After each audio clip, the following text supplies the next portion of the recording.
अस्सलाम वालेकुम एवरीवन। मेरा नाम फरिश्ते फ्रीलांसिंग वाली है।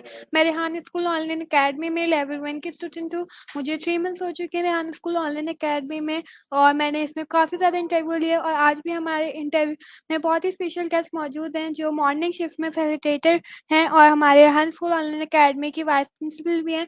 तो हम इनको वेलकम करते हैं अपने स्टूडियो में। सो अस्सलाम वालेकुम मैम मरियम, कैसी हैं आप? Walaikum assalam. Thank you so much, Prishti, for inviting me and having me on the show. Alhamdulillah, I'm good. How are you?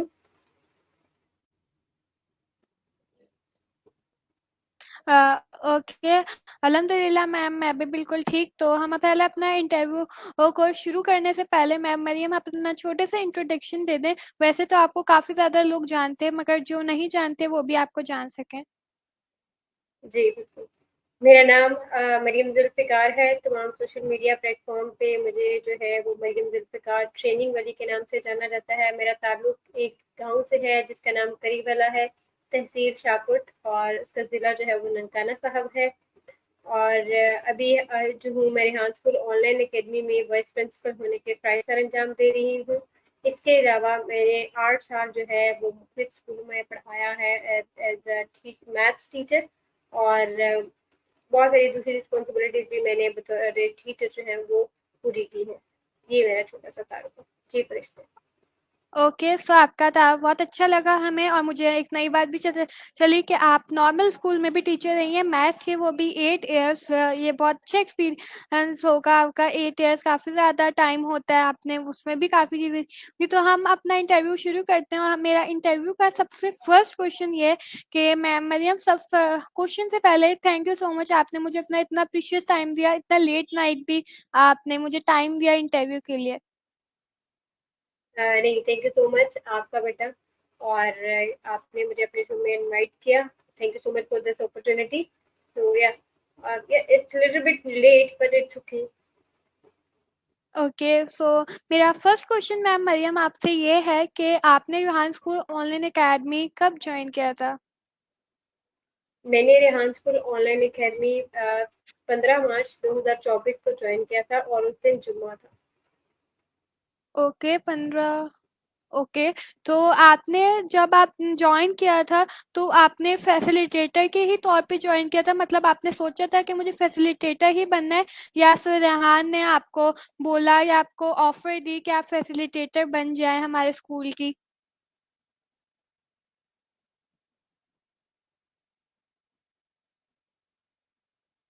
Ma'am Mariam, can you hear मी?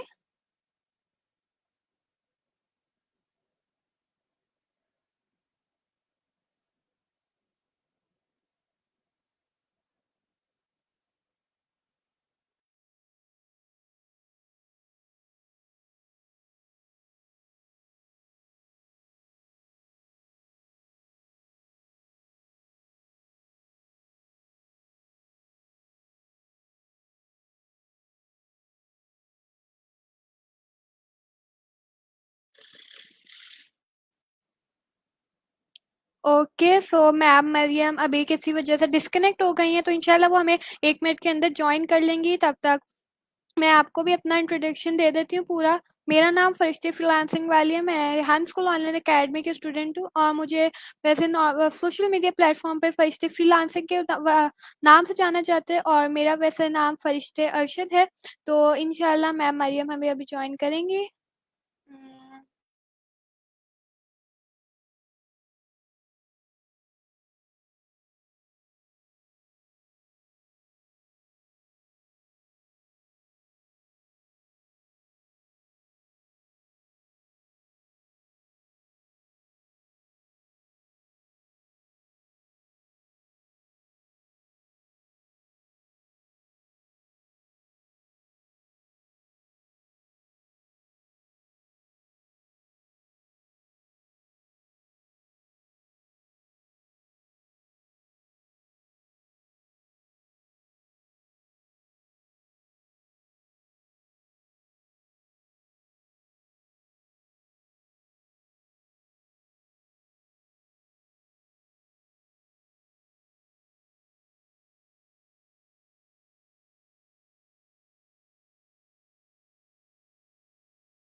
माजरत फरिश्ते बेटा, एक्चुअली यहाँ पे लाइट बंद होगी और अभी बहुत अच्छी लाइट तो नहीं है, पर okay, will continue it.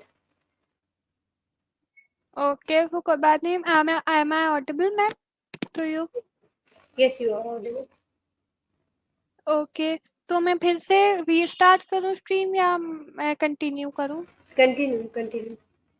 Okay, सो हमने आगे जो अपना इंटरव्यू बढ़ाते हैं, तो मैम मरियम से मेरा फर्स्ट क्वेश्चन उस वक्त ये था और फिर उन्होंने आंसर जो दिया उनको काफ़ी ज़्यादा टाइम हो गया। तो मैम मरियम, मेरा आपसे उस वक्त क्वेश्चन ये था कि आपने फैसिलिटेटर के ही तौर पे ज्वाइन किया था या आप सर रेहान ने आपके अंदर ऐसा कुछ देखा और उन्होंने आपको फैसिलिटेटर असाइन किया? नहीं, एक्चुअली फरिश्ते व्हेन आई वाज जॉइंड, जब मैंने जॉइन किया था तो मुझे बिल्कुल भी आइडिया नहीं था कि मुझे फैसिलिटेटर क्या होता है, मुझे फैसिलिटेटर की रिस्पॉन्सिबिलिटीज भी पूरी करनी पड़ेंगी और ये सारा कुछ। I was enrolled myself as a student. मैंने अपने आप को बीइंग स्टूडेंट के तौर पे ही, जैसे आप लोग सब स्टूडेंट के तौर पे इनरोल्ड है रेहान स्कूल ऑनलाइन अकेडमी में, इसी तरह मैंने भी अपने आप को एज अ स्टूडेंट ही इनरोल करवाया था। और लेटर ऑन आफ्टर 2 वीक्स फिर दौलत को पता नहीं कब कैसे क्या पता चला, और उन्होंने मुझे सडनली कहा कि आप आज जो है वो एक क्लास पढ़ाएं, जो तो गूगल शीट के बारे में थी, और गूगल शीट का डाटा किस तरह से सेव किया जाता है, क्या किया जाता है उसके बारे में। So I just try to explain each and everything at my level at best, और मैंने कोशिश की कि जो कुछ भी मुझे पता है या जितना अच्छा मैं पढ़ा डिलीवर कर सकती हूँ वो मैं डिलीवर करूँ। I did it, and suddenly then he gave me the responsibilities as a facilitator। फिर उन्होंने मुझे बहुत सारी जो है वो क्लास जो है वो इंडिपेंडेंटली करने को कहा, क्योंकि कुछ इवेंट्स जो है वो थे स्केड्यूल्ड, उनकी वजह से मुझे इंडिपेंडेंट क्लास करनी पड़ी। Later on I worked for a month, मैंने फिर पूरे एक मंथ के लिए बीइंग अ फैसिलिटेटर जो है वो उनके साथ काम किया। फिर after a month on 6th of May, Sir Rehan and Sir Daulat designated me as a vice principal. So now I'm working as a vice principal. That's it. Okay, so ज़बरदस्त, आपके लिए एक बहुत बड़ी अचीवमेंट है कि आपने 2 weeks में फैसिलिटेटर आप बन गई।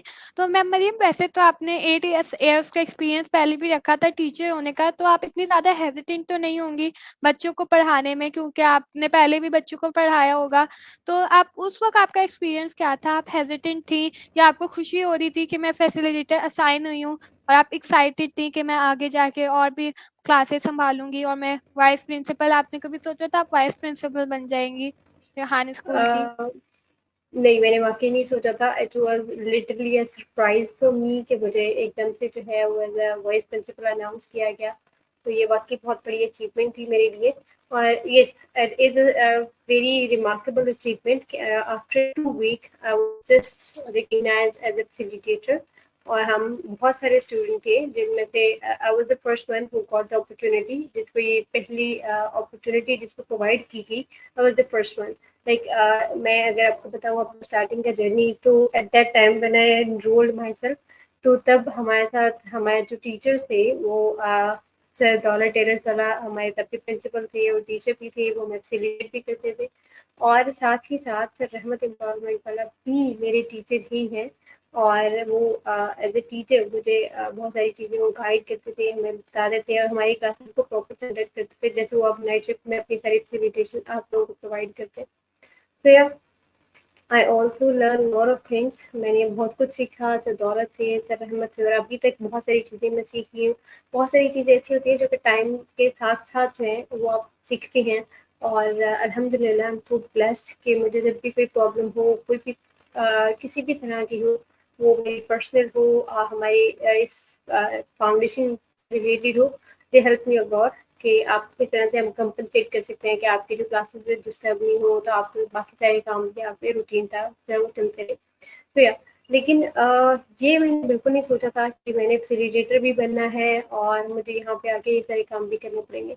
हाँ, मतलब मुझे इसे दौलत ने ये ज़रूर बताया था एडमिशन के वक्त पे कि आपको जो है वो बाद में बीइंग अ फैसिलिटेटर की रिस्पॉन्सिबिलिटीज भी पूरी करनी होगी। अब इतनी जल्दी अनाउंस हो जाऊंगी मैं, ये मैंने वाकई नहीं सोचा था। So yeah, it's really big achievement. Okay, so ज़बरदस्त मैम। मरियम, मेरा आपसे नेक्स्ट क्वेश्चन ये है कि आपको रिहान स्कूल ऑनलाइन एकेडमी का पता किसके ज़रिए गया? आपने किसी अपने रिलेटिव से सुना कि ये ऑनलाइन एकेडमी, या आपने खुद ही कहीं कोई सोशल मीडिया प्लेटफॉर्म पे आपने इसकी रिसर्च की रिहान स्कूल की? नहीं, मैंने खुद ही रिसर्च की थी। किसी फ्रेंड, किसी रिलेटिव, किसी जगह से मुझे पता नहीं चला था, और ये मुझे पता भी सर रेहान से ही चला था इसके बारे में, क्योंकि 2017 टू 16 से मैं सर रेहान को फॉलो कर रही थी। Eight that time I was doing my graduation, और वो मेरे ग्रेजुएशन के लास्ट ईयर था, लास्ट सेमेस्टर में रहे थे, तो तब मैं जो थी वो सर रेहान को फॉलो करना स्टार्ट हुई। तो बहुत सारी वीडियोस देखती थी, बहुत कुछ था। फिर इवेंचुअली सर ने 2022 में अनाउंस किया कि वो एक पाकिस्तान में स्कूल बनाना चाहते हैं, जिसमें एआई के टूल्स और एआई के बारे में पढ़ाएंगे और ह्यूमन नेटवर्किंग के बारे में पढ़ाएंगे। तो मुझे अब ये इंतजार था कि वो फिजिकल स्कूल के बाद कब वो ये अनाउंस करेंगे कि वो जो है वो एक ऑनलाइन कैंपस भी इसी तरह से बनाएंगे, ताकि मेरे जैसे बहुत सारे लोग जो कि फिजिकल उस प्लेटफॉर्म का हिस्सा नहीं बन सकते, वो वर्चुअली ऑनलाइन में उस प्लेटफॉर्म का हिस्सा बन जाएंगे। सो इवेंचुअली सर रेहान की कोई वीडियो थी जो कि जनवरी में मैं देख रही थी, फ्रीलांसिंग से रिलेटेड थी। अब वो क्या उसमें बता रहे थे आई फॉरगॉट इट, लेकिन मुझे ये याद है कि उन्होंने फिर उसी वीडियो में अनाउंस किया कि इसी वीडियो के डिस्क्रिप्शन में ऑनलाइन एकेडमी का लिंक मौजूद है। सो मैंने उस लिंक को चेक किया, वहाँ पे मुझे एक नंबर मिला उस वेबसाइट पे, और मैंने उस वेबसाइट से वो नंबर देके पे कॉन्टेक्ट किया। तो मुझे उन्होंने सिर्फ एक ही सवाल पूछा कि फिजिकल ज्वाइन करना है या ऑनलाइन ज्वाइन करना है। तो मैंने उनसे कहा कि मुझे virtually Rehan school online academy online ही ज्वाइन कर दी। उन्होंने मुझे से दौरा टेलर्स का नंबर दे दिया। जब उन्होंने नंबर दिया, मुझे नहीं पता था ये दौरा टेलर्स वाला है, और उन्होंने भी नहीं एक्सप्लेन किया था कि ये दौरा टेलर्स वाला है। So I just contacted to the Daura tailors वाला, और then we just started with this journey. That's it. Okay, so ज़बरदस्त। आपकी लाइफ की बहुत बड़ी अचीवमेंट है कि आपने रिहान वाला को आपने सोशल इंटरेक्शन काफ़ी ज़्यादा 2018 से 2024 तक, तो आपने इतने सालों में कभी रेहान से फेस टू फेस मीटिंग की है? कभी उनके साथ पॉडकास्ट, कोई लाइव जो फेस टू फेस पॉडकास्ट होते हैं? नहीं फरिश्ते, अभी तक ऐसा कुछ नहीं हो सका, और मुझे खुद भी बहुत, I am eagerly waiting to meet him physically. और I don't know at that time how I am feeling and how I interact with him, but seriously मुझे खुद इस एक मोमेंट का बहुत शिद्दत से इंतजार है कि जब मैं भी इंशाल्लाह इंशाल्लाह ज़िंदगी में ज़रूर एक बार जो है उनसे फिजिकली मीट एंड ग्रीट हो, और मेरे बहुत सारे सवालात हैं, बहुत सारी चीज़ें और मुझे पूछनी है उनसे। अब उस टाइम पे वो मुझे पूछी जाए या नहीं जाए ये मुझे नहीं पता, लेकिन या इंशाल्लाह आई डू दैट। हाँ, वर्चुअली मेरी सर से कोई 2 से 3 बार जो है वो इस तरह की बात हो चुकी है, और हमारा इंटरेक्शन हो चुका है। तो फिजिकली अभी ऐसा कोई भी नहीं चांस मिला। और इससे पहले अगर आप बात करो कि ऑनलाइन अकेडमी से पहले, तो ऑनलाइन अकेडमी से पहले सिर्फ मैं उनको सुनती थी, लाइक उनके यूट्यूब चैनल की जो वीडियोस थी उनको सब्सक्राइब किया हुआ था मैंने उनके चैनल को, और उनको सिर्फ सुनती थी, लेकिन मुझे उनके बारे में ज़्यादा पता नहीं था। इवेंचुअली जब मैंने रेहानपुर ऑनलाइन अकेडमी पर ज्वाइन किया, yeah then I explore lot of things, फिर मुझे टाइम के साथ साथ बहुत सारी चीज़ें उनके बारे में पता चलती गई, बहुत सारी चीज़ें भी मैंने एक्सप्लोर भी की उनके बारे में। तो या ओके, सो ज़बरदस्त मैम। मरियम, मेरा आपसे नेक्स्ट क्वेश्चन ये है, जैसे आपने तो नाम किया कि ट्रेनिंग वाली लगाए, तो ये आपने जब ऑनलाइन अकेडमी ज्वाइन किया था आपने तभी चूज़ कर लिया था, या आप जब फैसिलिटेटर बन गई आपने जब सोच लिया मैं सबको ट्रेन करूँगी या मैं सबको सिखाऊंगी, तब आपने ये ट्रेनिंग वाली अपने नाम के आगे लगाया? अच्छा, वैसे इसकी बड़ी मज़े की स्टोरी ये है, मैंने नहीं डिसाइड किया था कि मुझे ये ट्रेनिंग वाली ही बनना है। एक्चुअली मैंने खुद अपने लिए एस्पायरिंग एंटरप्रेन्योर वाली जो था वो मैंने रखा था। सो लेकिन दैट वाज बेसिकली वेंचर वाली। तो मुझे फिर सर ने मशवरा दिया कि ये कुछ इजी टू अंडरस्टैंड नहीं है, तो आप कुछ ऐसा सेलेक्ट करो जो कि इजी टू अंडरस्टैंड हो। जैसे आपका नाम फ्रीलांसिंग वाली है ना, फ्रीलांसिंग वाली से एक बार सुन के पता चलता है कि अच्छा ये क्या पर्पज होगा, क्या इनके गोल्स होंगे। सो या देन फिर मुझे बहुत सारी चीज़ें थी जो कि मैं माइंड में चल रही थी, अच्छा मैं क्या करूँगी, मैं किस तरफ जाऊँगी एंड ऑल दैट। पर suddenly just click on my mind, मुझे ये ट्रेनिंग वाली एकदम से क्लिक किया था कि मुझे training, being a trainer, like is so fascinated me. मुझे जो ट्रेनर्स थे, जो हमें यूनिवर्सिटी टाइम पे भी बहुत सारे ट्रेनर्स मिलते थे जो कि हमें ट्रेनिंग देते थे, और फिर हमारी जब मेरी फिजिकल जॉब में करी थी तो वहाँ पे भी बहुत सारे ट्रेनर्स आते थे और हमें बहुत सारी डिफरेंट टेक्निक्स के बारे में बताते थे, और डिफरेंट मेथडोलॉजीज जो न्यू टाइम टू टाइम जो है वो इंट्रोड्यूस करवाई जाती थी, तो उनके बारे में बताते थे। तो या because I experience their life, मुझे उनकी लाइफ से, उनकी सारी जो एक इंटरेक्शन से वो ये पता चलता था कि इनका जो ट्रैवलिंग स्पैन है वो बहुत ज़्यादा है, आपकी ट्रैवलिंग बहुत ज़्यादा है बीइंग अ ट्रेनर। तो yeah I just decided because I love to travel, और मुझे ये था कि अच्छा चलो ये एक अच्छा चांस होगा कि आप अपनी जॉब भी साथ साथ कंटिन्यू कर सकते हो, आप अपना जो गोल है उसको भी साथ साथ कंटिन्यू कर सकते हो, और आप जो है डिफरेंट जो जगह है उनको एक्सप्लोर भी करते हो, और बहुत सारे लोगों से मीट एंड ग्रीट भी होता है, तो बहुत अच्छी एक चीज़ है। आपकी सोशलिज्म भी बहुत अच्छा होता है, जो आपके लोगों के साथ एक कनेक्टिविटी है वो बहुत बहुत अच्छी हो जाती है। सोशल सर्कल आपका बहुत वास्ट और बहुत जो है वो एक इंसाइटफुल होता है। तो यार that's why then I decided being a training वाली, और अब मुझे ये नहीं पता था कि मैंने ट्रेनिंग वाली यहीं पे स्टार्ट कर देना है। So yeah, I'm just being a principal and trying to train Saurabh City Theatre to help me and also you. So, yes. Okay, so ma'am Maryam, thank you, आपने मुझे अपना इस जवाब का आंसर, इस सवाल का इतना अच्छा आंसर दिया। तो मेरा आपसे नेक्स्ट क्वेश्चन ये है कि जब आपने ऑनलाइन एकेडमी ज्वाइन किया था तो आपको उससे पहले भी कुछ एआई टूल्स का पता था, जैसे चैट जीपीटी, कैनवा, आपने कभी पहले यूज़ किए थे क्या? जैसे कुछ टीचर्स होती हैं अपने प्लानर्स बनाने के लिए कभी कभार यूज़ करती हैं, या और किसी चीज़ के लिए आपने यूज़ किया, या आप बहुत ज़्यादा नई थी एआई टूल्स पर जब आप ऑनलाइन एकेडमी पे आई? नहीं, बेसिक बहुत सारी चीज़ें जो थी वो मैं पहले से ही बहुत उनमें little bit I have a knowledge, एक बहुत अच्छी नहीं थी, लेकिन आप समझो कि आप हैंड टू प्रैक्टिस थी, मैंने वो इस्तेमाल यूज़ की हुई थी, और I know about it, but उनको ऐसा एक्सप्लोर करने का टाइम नहीं मिलता था क्योंकि मैं एक फिजिकल जॉब भी करी थी, और टीचिंग फिजिकली हमारे पाकिस्तान में बहुत हेक्टिक जॉब है, और इसमें बहुत सारा काम होता है, बहुत सारी चीज़ें वो करनी होती है, तो इसकी वजह से टाइम बहुत लेस होता था ताकि आप दूसरी चीज़ों को एक्सप्लोर कर सको। फिर I just have like summer break, तो समर ब्रेक और विंटर ब्रेक में थोड़ा सा टाइम मिल जाता था कि जो आप जो है कुछ नई चीज़ें एक्सप्लोर कर सको।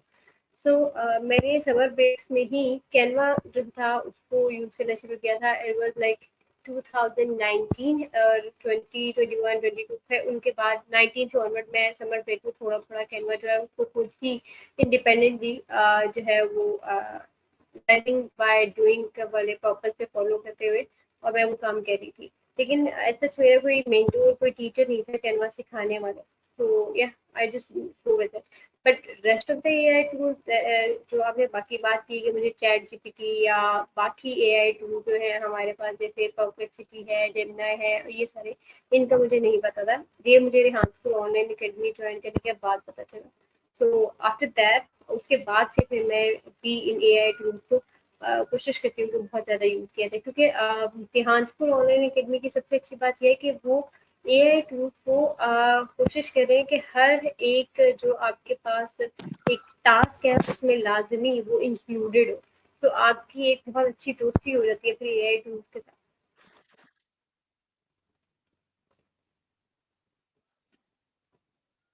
जी, तो ज़बरदस्त मैम मरियम, मेरा आपसे नेक्स्ट क्वेश्चन ये है कि आप पाकिस्तान में किन-किन सिटीज़ घूमी हैं, या आपने कभी इंटरनेशनल कोई ट्रिप की हो जैसे सऊदी अरब या दुबई? नहीं प्रीति, अभी तक मैंने कोई भी इंटरनेशनल ट्रिप नहीं किया, और इंशाल्लाह इंशाल्लाह hope to near future I am hoping about it कि इंशाल्लाह अल्लाह ताला ज़रूर ऐसा चांस देंगे, और मुझे पूरी वर्ल्ड एक बार ज़रूर ज़िंदगी में घूमनी है। सो या वर्ल्ड टूर तो होगा। और पाकिस्तान के बहुत कम सिटीज़ हैं जो मैंने देखे हैं, क्योंकि लाइक मुझे हाइट फोबिया है, और इस वजह से फिर मेरे पेरेंट्स मुझे जो है वो ट्रैवलिंग की ज़्यादा परमिशन नहीं देते। सो मुझे बहुत डर लगता है हाइट से, एक सर्टेन स्पैन के बाद मैं हाइट से नहीं जा सकती। तो मेरी तबीयत बहुत ज़्यादा ख़राब हो जाती है और इस एक रीज़न ये सबसे बड़ी है कि मुझे आज तक जो है वो जो स्कूल और कॉलेज यूनिवर्सिटी के टूर्स होते हैं उन पे भी जाने की कभी परमिशन नहीं मिली। तो I just explored Islamabad, Lahore और Tura or that side also. So yeah, that's I also visit Sialkot, Sargodha. Yeah, these are one of the cities I just visited. Faisalabad also because Faisalabad तो हमारे घर की बात होगी ना, तो ये कुछ चंद शहर हैं पाकिस्तान के जो मैंने देखे हैं, not more than this. Okay, so ज़बरदस्त। वैसे मेरा नेक्स्ट क्वेश्चन ये है, वैसे कोई अनयूजुअल थोड़ा क्वेश्चन है, बट मुझे याद से ऐसी है जैसे जब हम जो लोग काफ़ी बड़े हो गए, मतलब हमसे जो बड़े लोग हैं, मतलब जो 2000 से पहले के हैं, तो उनके पास मोबाइल काफ़ी ज़्यादा एज के बाद आते थे। तो आपके पास मोबाइल किस एज में आया था? आप यूनिवर्सिटी में थी या कॉलेज में, या आपको स्कूल टाइम में ही मिल गया था मोबाइल? अच्छा, फरिश्ते, that's very interesting thing and that's never asked to me anyone. मुझे कभी किसी ने ये सवाल नहीं पूछा था, so that's really nice. Actually हमारी फैमिली में ये सेल फोन का लड़कियों या लड़कों के पास होने का कोई ट्रेंड नहीं है कि आप इंडिपेंडेंट सेल फोन नहीं यूज कर सकते। लेकिन एक सर्टेन टाइम स्पेन के बाद आपको इसकी परमिशन मिलती है, वो भी तब जब आपको घर से दूर जाना हो। So I got this opportunity when I just intermediate, जब मैंने अपना इंटरमीडिएट कंप्लीट किया और मुझे फिर यूनिवर्सिटी के लिए दूसरे शहर जाना था। मैंने अपनी ग्रेजुएशन जो थी वो लाहौर से कंप्लीट की, पंजाब यूनिवर्सिटी लाहौर से। तो फिर पेरेंट्स के साथ कनेक्ट रहने के लिए सेल फोन ज़रूरी था, तो that's why they allowed me, and from 2013 till now I have the cell phone. It's been like 11 years now. Yes. In November it will be 11 years. Okay, so ज़बरदस्त। आपको university में वैसे ये एक usual चीज़ है कि जो पुराने लोग होते हैं वो ऐसा मोबाइल नहीं देते किसी को। आपने सही कहा है कि जो लोग बाहर जाते हैं अपने सिर्फ कांटेक्ट के लिए आपको एक टेलीफोन देते हैं।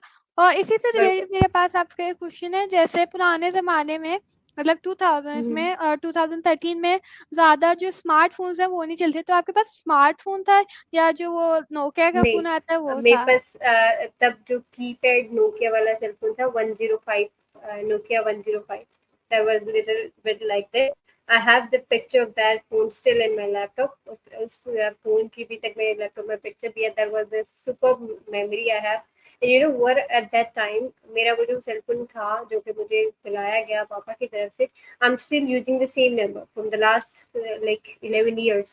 The number that I have right now, this is the first number I got bye my parent. ये वो नंबर था जो बाबा ने मुझे फर्स्ट टाइम दिलाया था और ये अभी तक मैं उसी को ही कंटिन्यू करी हूँ। तो अल्हम्दुलिल्लाह। और दूसरी बात ये कि उस टाइम पे जो एंड्रॉयड सेलफोन थे वो बिल्कुल बहुत रेयर थे, बहुत ही ज़्यादा रेयर थे। जैसे 15, 16, 18 तक, तो तब आईफोन का ट्रेंड बहुत रेयर था। अब तो आईफोन भी बहुत कैजुअल सी बात हो गई है, तब आईफोन भी बहुत रेयर था। तो इसी तरह तब एंड्रॉयड बहुत रेयर होते थे। 2010 से लेके 15 तक जो था, 15 14 तक ये ट्रेंड बहुत रेयर था एंड्रॉयड का। सो या I got the keypad one. फिर मुझे तब जो था वो कीपैड वाला मिला। पर in 2014 I changed my cell phone. I was the person in my family जो बहुत फ्रीक्वेंट सेल फोन चेंज करता था। मैंने अपनी ग्रेजुएशन के 4 सालों में 4 फोन बदले थे। सो या, तो फिर मैंने एंड्रॉयड लिया और जो मेरा पहला एंड्रॉयड सेल फोन था that was about Q mobile. वो तब जो था वो क्यू मोबाइल बहुत अच्छा था पाकिस्तान में, और पाकिस्तान का अपना ही वो टेक्नोलॉजी थी। फिर मैंने वो लिया और उसके बाद फिर मैंने नेक्स्ट ईयर जो था वो सैमसंग गलेक्सी लिया, और उसके बाद नेक्स्ट ईयर मैंने सैमसंग नोट लिया, और लास्ट में फिर मैंने हवावा यूज़ किया 4th ईयर में। यस। ओके, सो आपके लिए बहुत अच्छी बात है। पहले आप बस उस पे थी नोकिया पे, और फिर आपने इतनी जल्दी सैमसंग गैलेक्सी भी ले लिया, और फिर सैमसंग नोट भी। वो तो आई थिंक अभी भी चलते हैं, लेकिन जो आपने पता नहीं फ्यू कुछ नाम करके रहा वो नहीं पता मुझे। वो आई थिंक पुराना ब्रांड था, वो अब शायद बंद हो क्यू चुका है क्योंकि मुझे क्यू मोबाइल, हाँ, फ्यू। क्यू मोबाइल इतना अच्छा जो है वो उसके रिव्यूज अच्छे नहीं थे, लाइक कस्टमर फ्रेंडली यूजर नहीं था। तो उसकी बहुत सारी जो थे वो बग्स की वजह से इवेंचुअली फिर उस कंपनी को, मतलब वो सेलफोन ज़्यादा अच्छे नहीं गए, तो आई थिंक तो शायद कंपनी भी अब तक बहुत खत्म हो गई होगी। क्योंकि ओके, सो जब मैम तब मैं से मेरा ही आपसे नेक्स्ट सैमसंग क्वेश्चन बहुत ये अच्छा था। जैसे लोग जी, जी। सैमसंग की अभी भी काफ़ी ज़्यादा डिमांड है और आपको एक चीज़ बताऊँ हम्म जो आईफ़ोन की जो स्क्रीन होती है आईफ़ोन हम्म सैमसंग से बनवाता है स्क्रीन आईफ़ोन ने बहुत ज़्यादा कोशिश की अपनी बहुत अच्छी स्क्रीन बनाने की, मगर आईफ़ोन नहीं बना हम्म पाया तो आईफ़ोन सैमसंग आईफ़ोन की स्क्रीन बनाते हैं मगर जो आईफ़ोन का कैमरा और जो इंटरनल सारी चीज़ें हैं वो आईफ़ोन ब्रांड जो है वो खुद बनाता है।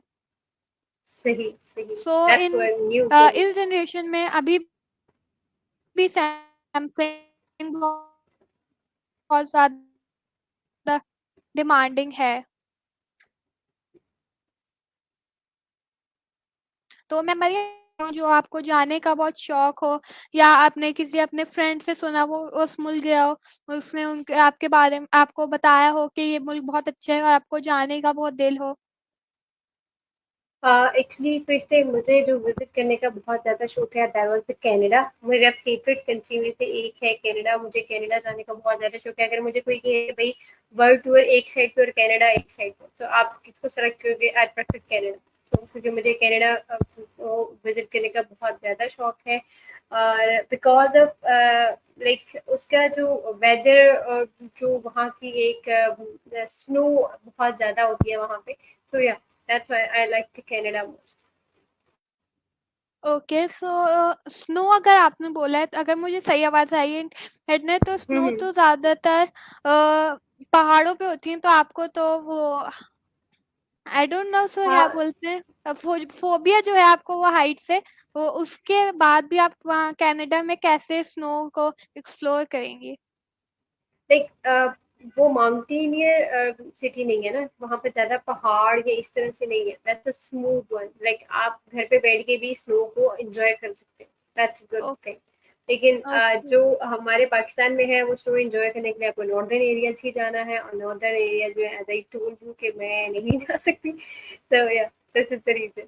पर I have very good memory कि जब मैं छोटी होती थी तो हमने कोई फैमिली टाइम पे ड्रामा देखते होते थे 8 बजे।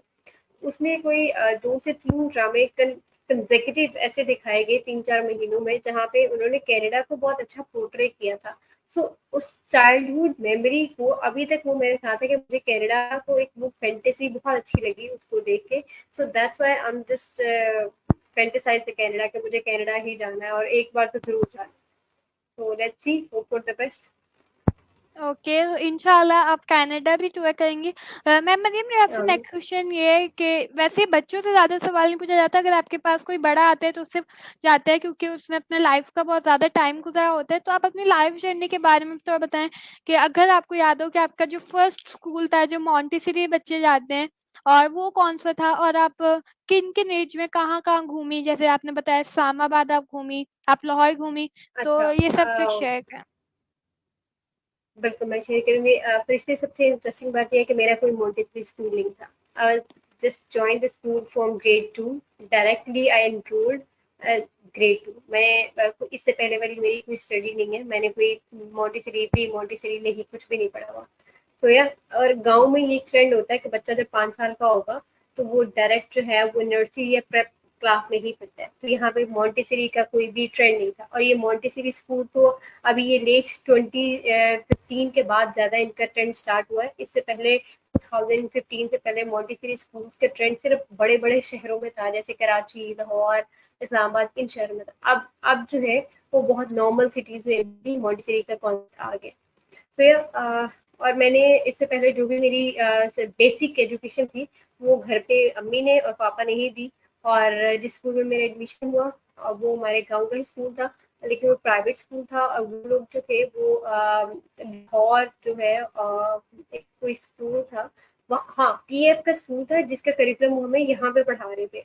तो that's little bit very good, like comparable जो हमारे एरिया है उसके हिसाब से हमारे लिए बड़ी अच्छी अपॉर्चुनिटी थी कि हम अपने घर के ही स्कूल में, ऑलमोस्ट वो घर से 1 से 2 मिनट की वॉकिंग डिस्टेंस पे था। तो हम उसके घर के स्कूल से ही जो है वो अपने ऑक्सफोर्ड का कोर्स और ये सारी बुक्स पढ़ रहे थे। तो जैसे मैंने बताया कि मैं ग्रेड 2 में डायरेक्ट इनरोल हुई थी। तो ग्रेड 2 में इनरोल होने की वजह से हमारे उस स्कूल में जो प्रिंसिपल थे वो बहुत स्ट्रिक्ट थे। और हम मैट्रिक तक कोई भी टूर का कोई सोच नहीं करता, क्योंकि उस स्कूल में हमारा कोई भी टूर नहीं होता था, वो प्रिंसिपल हमें कभी भी टूर पे नहीं लेके जाते थे। सो कॉलेज लाइफ में भी मैं हमारे टूर्स थे, लेकिन वो वही बात कि वो नॉर्थन एरियाज के थे, तो मुझे परमिशन नहीं मिली कि नहीं जाना आपने, क्योंकि उस टाइम पे ये नहीं पता था कि मुझे हाइट फोबिया है, लेकिन उस टाइम पे ये था कि अच्छा छोटी बच्ची है, घर से बाहर जाएंगी, ट्रैवलिंग का प्रॉब्लम है, ये है वो है, तो फिर इन सारे सिनेरियोज को, इनसिक्योरिटीज को सोच के तो मेरे जो बाबा हैं वो इजाज़त नहीं देते थे। But in university when I got admission in university, तो या फिर मुझे कुछ चांस मिला कुछ सिटीज़ को एक्सप्लोर करने का। और फिर हमारा एक ट्रिप गया था ख्योड़ा माई, तो इसलिए मैंने आपको थोड़ा का बताया, तो तब रियलाइज हुआ सबको कि मुझे बहुत सुअर हाइट फोबिया, और उस टाइम में मेरी बहुत सुअर तबीयत खराब हो गई थी, बहुत ज़्यादा, बहुत ज़्यादा। मेरे टीचर जो थे वो दोनों बहुत परेशान हो गए, और जो मेरी फ्रेंड्स थी उनका टूर भी खराब हुआ मेरी वजह से। तो या लेकिन फिर कुछ टाइम के बाद when I felt little bit better, तो फिर हमने दोबारा जो था वो सारी चीज़ें एक्सप्लोर करनी शुरू की। तो लेकिन तब से सबको रियलाइज हुआ, फिर उसके बाद से मुझे परमिशन नहीं मिली। फिर फैमिली के साथ इस्लामाबाद गई थी मैं एक बार, और फैमिली के साथ ही एक बार मैं एबटाबाद गई। और वो फैमिली में एबटाबाद जाने का ये था कि रात का सफ़र था, तो मुझे बिल्कुल नहीं पता चला कि बाहर कैसा रास्ता है, तो आई वाज जस्ट स्लीपिंग। और जब हम वापस आ रहे थे एबटाबाद से, तो भी रात का सफ़र था, तो भी मुझे कुछ समझ में नहीं आया कि क्या है क्या नहीं है। और गए भी हम वहाँ पे एक शादी अटेंड करने गए थे एबटाबाद में, इसके अलावा और कुछ भी नहीं था कि हमने कुछ एक्सप्लोर नहीं किया था। और जो सरगोदा हम लोग गए थे 2008 में, हमारी जो चच्ची हैं वो सरगोदा रहती थी उन दिनों में, और हम तब सरगोदा गए थे by train, and that was the first ever travel I did by train. मैंने वो एक जिंदगी में शायद पहला और आखिरी सफर ही बाय ट्रेन किया था, और वो सरगोदा का था। तो या प्लीज थिंक, ये वो एज है जब मैंने ट्रेवल किया था। और सरगोदा का भी हमने, सरगोदा कैंट डायरेक्टली गए थे, क्योंकि जो मेरे चाचू जान थे वो आर्मी में है, तो वो जो चची थी वो कैंट में रहती थी, तो हमें कैंट को देखने का बहुत शौक था। फिर हमने कैंट को भी एक्सप्लोर किया, रात में हम वॉक करने जाते थे तो पार्क और ये सारी चीज़ें इनको एक्सप्लोर करते थे। तो ये सारी ट्रैवलिंग है जो मैंने की। Okay sir, but ma'am Maryam, जाने से पहले मेरा आपसे लास्ट क्वेश्चन ये, जैसे आपने बताया आपको हाइड्रोफोबिया है, तो जैसे आप कनाडा जाना चाहती हैं, तो कनाडा तो आप एरोप्लेन के ज़रिए जाएँगी, तो आप एरोप्लेन में सफ़र कैसे करेंगी? हाँ, ये वाला सवाल भी बहुत बार सोचती हूँ कि फिर तब क्या करूँगी। अब मुझे तब ये भी बहुत देखने का शौक है कि मुझे बादलों को भी तब देखना है, विंडो से जो साथ में बादल चल रहे होते हैं प्लेन के साथ, तो मुझे वो भी देखना है। पर हाँ, ये एक अच्छी अपॉर्चुनिटी है कि प्लेन से आप नीचे नहीं देख सकते, आप पैरेलल देख सकते हो, या अपने साथ वाली जो सीट पे बैठा हुआ इंसान है आप उसको देख सकते हो। The other thing that is I can sleep in the travel, because I love to sleep in travelling. मैं ट्रेवलिंग में मुझे सोना बहुत ज़्यादा पसंद है, तो that's the another option I have. Okay, so ज़बरदस्त मैम मरियम, हमारा इंटरव्यू एंड करने से पहले आप कोई सलाह या आप अपनी कोई थॉट शेयर करें रेहान स्कूल ऑनलाइन अकेडमी के बारे में, या कुछ ऐसी थॉट जो कोई हमारी जो देखने वाली ऑडियंस है उनके बहुत काम है उनकी लाइफ में। थैंक यू सो मच फरिश्ते, सबसे पहले आपका बहुत बहुत शुक्रिया for inviting me in your studio. और सलाह तो अभी खैर मुझे खुद बहुत सारी सलाह की ज़रूरत है, लेकिन जो मेरी अपना एक पर्सनल एक्सपीरियंस है उसके हिसाब से मेरी एक छोटी सी जो लर्निंग है वो आप सबके साथ शेयर करूँगी। और वो यही है कि किसी भी चीज़ को जब तक आप खुद एक्सपीरियंस नहीं कर लेते उसके बारे में कोई भी जजमेंट या कोई भी डिसीजन नहीं बनाइए, ये बहुत ज़रूरी है। अपने एक्सपीरियंस के बेस पे आप जो डिसीजन बनाते हैं या जो भी जजमेंट बनाते हैं, that's really good, rather than कि आप मेरी बात सुन के या किसी दूसरे की बात सुन के आप कोई भी जजमेंट बना लो या कोई भी डिसीजन ले लो। ये कुछ अच्छी बात नहीं है। ट्राई कीजिए, हमेशा कोशिश ये कीजिए कि आप खुद पहले उस चीज़ को एक्सप्लोर कर लें, उसको एक्सपीरियंस कर लें, और उसके बाद फिर आप जो है उसको कंटिन्यू करें, उसका डिसीजन लें कि आपको उस चीज़ का हिस्सा बनना है या नहीं बनना। Thank you so much for.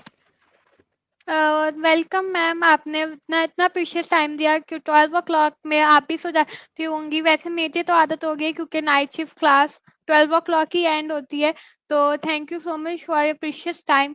तो आज हमारे साथ बहुत स्पेशल गेस्ट मौजूद थी, ma'am Maryam Zulfiqar, vice principal at Rehan school online academy. तो आज हमने इनकी लाइफ जर्नी के बारे में जाना, इनके बारे में जाना। इन्होंने हमें बहुत सी ऐसी बातें बताई जो हमें आज से पहले नहीं पता थी। तो हम इसी स्टूडियो पे किसी और स्पेशल गेस्ट के साथ मौजूद होंगे। तो thank you so much ma'am Maryam for be with me in our interview. Thank you so much for having me. अल्लाह हाफिज।